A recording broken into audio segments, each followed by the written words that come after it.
And some ingredients like jasmine and clary sage can cause contractions. Sage and rosemary can cause bleeding in pregnancy. So you want to avoid.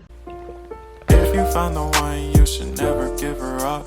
I think it's the way life changes when in love, yeah. I surround my soul with the positivity. That's why I don't worry.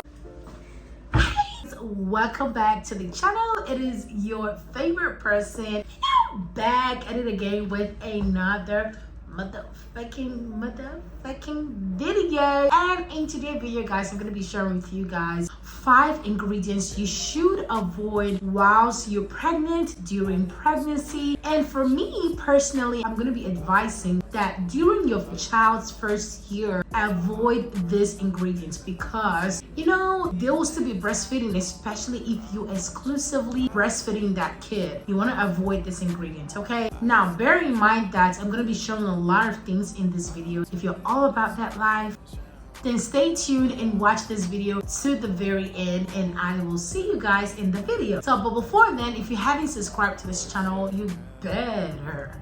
Girl, you're already here. You might as well just hit that subscribe button and join this family. And you know, let's dive right into this video. So guys, I wrote a couple of things down, and this is supposed to be my journal. I'm gonna be sharing with you guys what my journal looks like.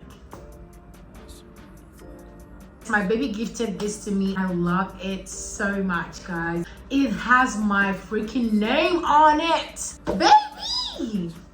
Thank you very much for this. Not talking too much, let's get straight into the reason why y'all clicked on this video so pretty fast. I wrote a few things down. Bear in mind that some women respond to these ingredients differently, okay? Some women respond to it positively, some women respond to it very negatively. So you have to know what place you fall under. What is your skin like? What does it respond to? Does it respond to these ingredients negatively or respond to it positively? So yeah, in this video I'm going to be talking about ingredients you should avoid. Even though you respond to these ingredients positively, you should just avoid them. So number 1 on our list is retinol. Number 1 on our list is retinol.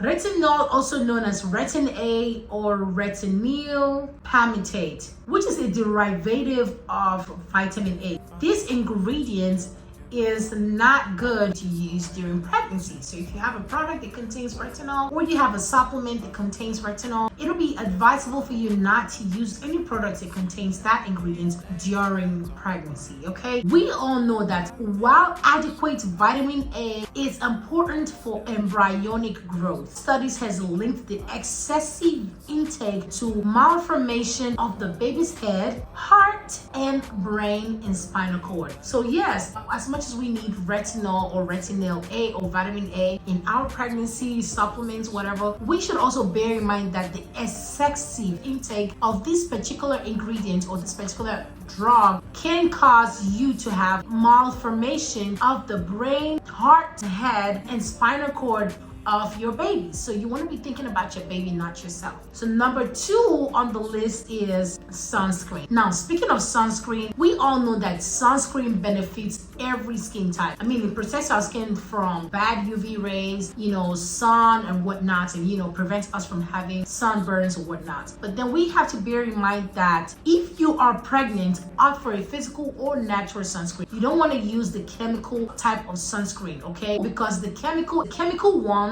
contains ingredients like avobenzone. The chemical type of sunscreen might contain ingredients like avobenzone, and when you have ingredients like that, it can also cause possible hormone disruption, okay? You do not want that, and that is the reason why you have to avoid sunscreen that are chemically based and opt for the natural physical ones, okay? Pretty much. Now we're moving to number 3, okay? We're making progress. So number 3 on the list is benzoyl peroxide. Benzoyl peroxide and salicylic acid, okay? You want to avoid ingredients that contains benzoyl peroxide and salicylic acid, okay? Now, the reason is because these are hormonal fluctuations and increased androgen production. These ingredients can actually put you through the the stage where you start having pregnancy acne, okay? Now, nobody wants acne during their pregnancy. As much as we want to be looking bougie and classy in our pregnancy's journey, you want to avoid these ingredients because they could actually make your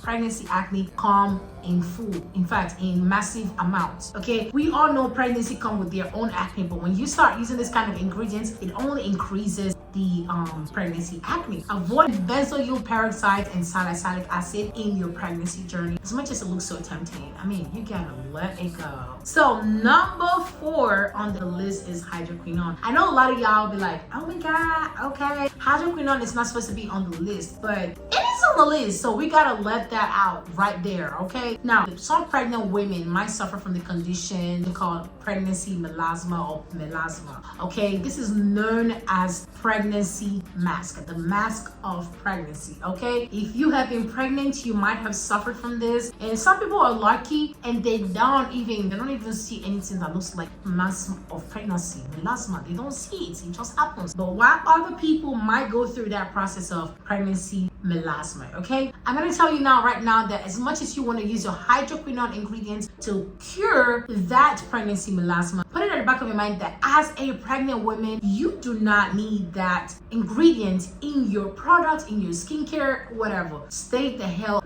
away from it, okay? Now, if you don't know what melasma is, I'm gonna tell you what melasma is. This is a pigmentation of the skin, also known as marks of pregnancy, okay? It's a pigmentation, it just happens. Some parts of your body might start getting darker, some parts of your face might start looking darker. That is known as marks of pregnancy, okay? Note that this will go on its own. After you have had your baby, don't expect melasma to be on your skin, okay? Some people come with this with their genes. Some people have melasma in their genes, and that's why even though the pregnancy is done, they still be suffering from the melasma. But why some people, it just comes to them when they're only pregnant. Note that if it comes to you when you're only pregnant, it would definitely go away. So don't go and be thinking, oh, I need to get some hydroquinone to get rid of it, because hydroquinone has that tendency or abilities of fading off melasma, of getting rid of melasma. But then bear in mind that as a pregnant woman, you have to think about your baby, think about what it might cause your baby, and after you've talked about it and see the advantages and the disadvantages, you have to think about your baby, you have to think about yourself. So stay away from hydroquinone while you're pregnant. So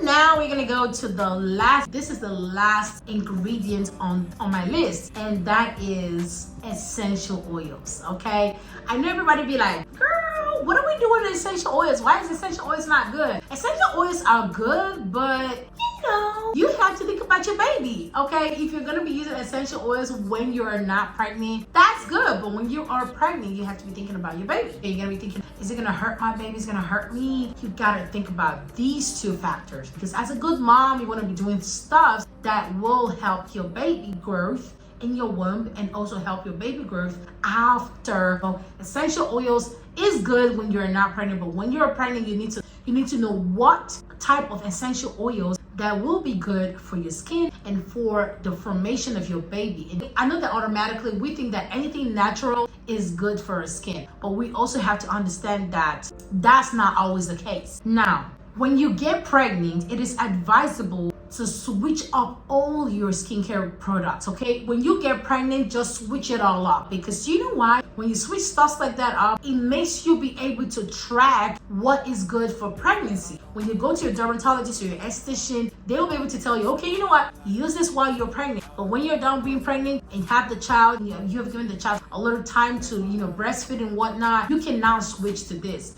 But when you are pregnant, you have to switch up all skincare products. It is advisable to switch it all up. And this is the reason why you have to switch up all products to avoid drastic change quickly. Okay, well, not all oils are good for pregnancies. Oils like rosemary, clary sage, these ingredients can cause contractions, and you don't want to be having early contractions or premature contractions whilst you're pregnant. And some ingredients like jasmine and clary sage can cause contractions. Sage and rosemary can cause bleeding in pregnancy. So you want to avoid those ingredients, those kind of essential oils whilst you're pregnant. So before you get into the essential oils journey, you want to make sure that whilst you're pregnant, it is good for you. So speak to a board certified dermatologist or esthetician to know what is good for your skin. So I hope I've been able to share with you guys amazing tips that can help you guys in your journey whilst you're pregnant and keeping the glowing skin. And not only keeping the glowing skin, it's gonna help with your pregnancy journey and not affect your baby. Because I'm really worried about the baby, okay? So thank you very much for watching this video. If you did enjoy it, don't forget to hit the subscribe button. And I'll see you guys in another amazing video. Bye. If you found the one, you should never give her up. I think it's the way life changes when in love, yeah.